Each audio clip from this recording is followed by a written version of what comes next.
여러분, 건강 생각하면 뭐가 제일 먼저 떠오르세요? 보통 식습관이나 운동, 아니면 뭐 유전자 같은 거 생각하시잖아요. 근데 만약에 여러분이 사는 동네, 그 주소, 하나가 이 모든 것보다 건강에 더 큰 영향을 미친다면 어떠세요? 좀 이상하게 들리죠? 오늘 바로 이 얘기를 좀 해보려고 합니다. 이게 그냥 하는 말이 아니고요. 바로 여기 서울 얘기만 봐도 그래요. 지금 보시면 같은 서울 안에서도 어떤 동네는 다른 동네보다 기대 수명이 15년이나 길어요. 15년? 좀 더 구체적으로 볼까요? 전국에서 가장 오래 사는 그룹은 서울 서초구의 소득 상위 20%인데 86세가 넘게 살아요. 그런데 가장 짧은 그룹은 강원도 화천군의 소득 하위 20%, 71세밖에 안 됩니다. 계산해보면 무려 15년 넘게 차이가 나는 거예요. 믿어지세요? 아니 도대체 왜 이런 일이 생기는 걸까요? 고작 몇 킬로미터 떨어져 산다는 이유만으로 수명이 이렇게 달라진다니 말이 안 되잖아요. 오늘 우리가 파헤쳐볼 질문이 바로 이겁니다. 대체 무엇이 이런 차이를 만드는 걸까요?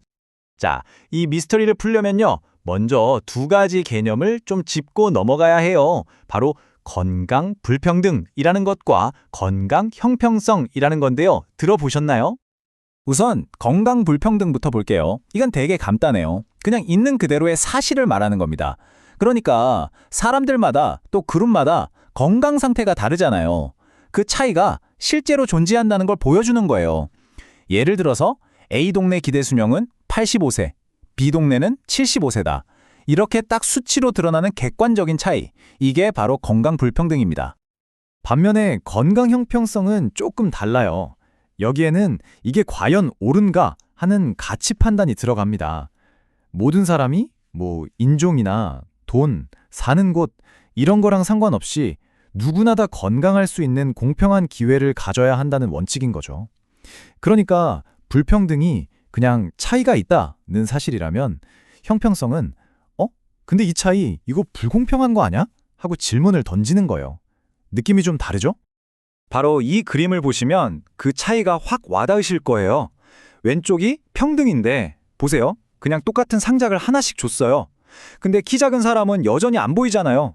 이건 공평하지 않죠? 오른쪽이 바로 형평입니다. 키가 작은 사람한테는 상자를 2개 줘서 결국 모두가 경기를 볼 수 있게 만들었죠. 필요한 만큼 도와주는 거예요. 건강 문제도 똑같아요. 모든 사람한테 똑같은 걸 준다고 해서 해결되는 게 아니라는 거죠. 자, 그럼 이 불공평한 차이는 대체 어디서 오는 걸까요? 이제부터 건강이라는 거대한 빙산, 그 물밑을 한번 들여다볼 시간입니다. 생각해보세요. 우리가 아플 때 병원 가고 약 먹잖아요. 이게 정말 우리 건강의 전부일까요? 이 빙산 그림이 딱 그걸 보여줘요. 우리가 보통 건강하면 떠오르는 거 있잖아요. 병원, 의사, 약 이런 의료 서비스는요. 사실 저기 물 위에 조그맣게 보이는 빙산의 일각일 뿐이에요.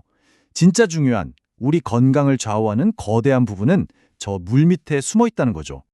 바로 이 물 밑에 있는 거대한 덩어리가 뭐냐? 건강의 사회적 결정 요인이라고 부릅니다. 어렵게 들리지만 사실 별거 아니에요. 우리가 어디서 태어나고 자라고 일하고 또 누구랑 어울려 사는지 이런 모든 사회 경제적인 조건들을 말하는 거거든요. 그러니까 소득이나 교육 수준, 직업, 내가 사는 동네 환경, 심지어 이웃과의 관계 같은 것들이요. 이런 것들이 알게 모르게 우리 건강을 계속 흔들고 있다는 겁니다. 설마 그 정도일까 하고 생각하실 수도 있어요. 그쵸? 그래서 준비했습니다. 이제부터는 진짜 데이터, 숫자로 한번 보여드릴게요. 이 사회적인 요인들이 우리 삶과 죽음에 얼마나 직접적으로 연결되어 있는지요. 이거 한번 보세요. 국민건강보험공단 빅데이터 분석 결과인데요. 정말 충격적입니다. 소득이 가장 높은 상위 20% 남성이요. 가장 낮은 하위 20% 남성보다 평균적으로 7.5년을 더 오래 산대. 7.5년. 와, 진짜 긴 시간이죠.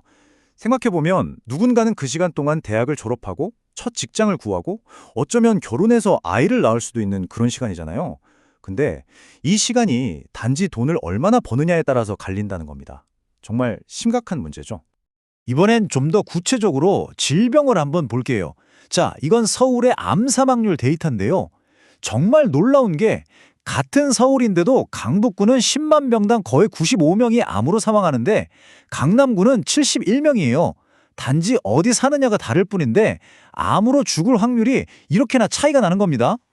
이 그래프는 더 노골적이에요. 똑같이 암에 걸려도 돈이 많고 적음에 따라서 살아남을 확률이 달라진다는 걸 보여주거든요. 남성을 기준으로 보면요. 소득이 많은 쪽은 5년 생존율이 38%인데 소득이 적은 쪽은 24%밖에 안 돼요. 소득이 말 그대로 생사를 가르고 있는 거죠. 아니, 그럼 대체 왜 이런 차이가 나는 걸까요? 그 단서를 생활 습관에서 좀 찾아볼 수 있어요. 자, 이걸 보면 소득이 높을수록 규칙적으로 운동하는 사람 비율도 높아요. 그렇죠? 소득 상위 그룹은 26%가 꾸준히 운동하는데 하위 그룹은 17%밖에 안 되네요. 아무래도 시간이나 돈의 여유, 또 주변에 운동할 만한 안전한 공원이나 시설이 있느냐 없느냐 이런 환경 차이가 크게 작용하는 거겠죠. 반면에 흡연율은 또 정반대예요. 남성을 보면 소득이 낮을수록 담배 피우는 비율이 더 높게 나타나죠. 하위 그룹은 거의 45%인데 상위 그룹은 37% 정도예요. 이것도 마찬가지예요.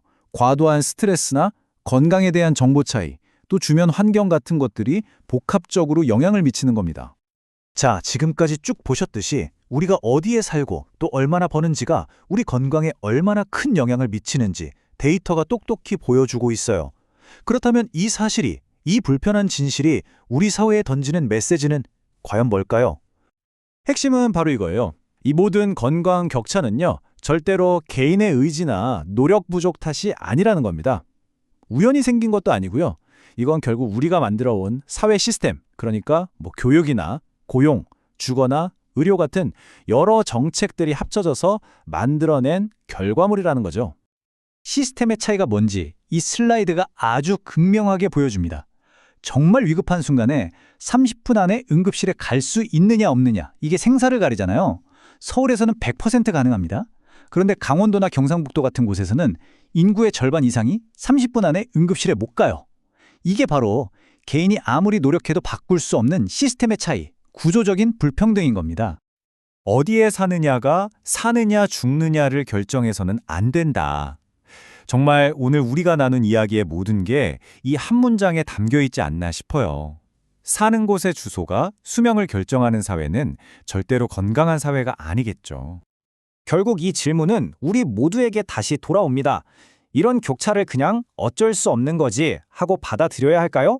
아니면 모두가 건강할 공평한 기회를 누리는 사회를 만들기 위해서 우리가 함께 노력해야 할까요?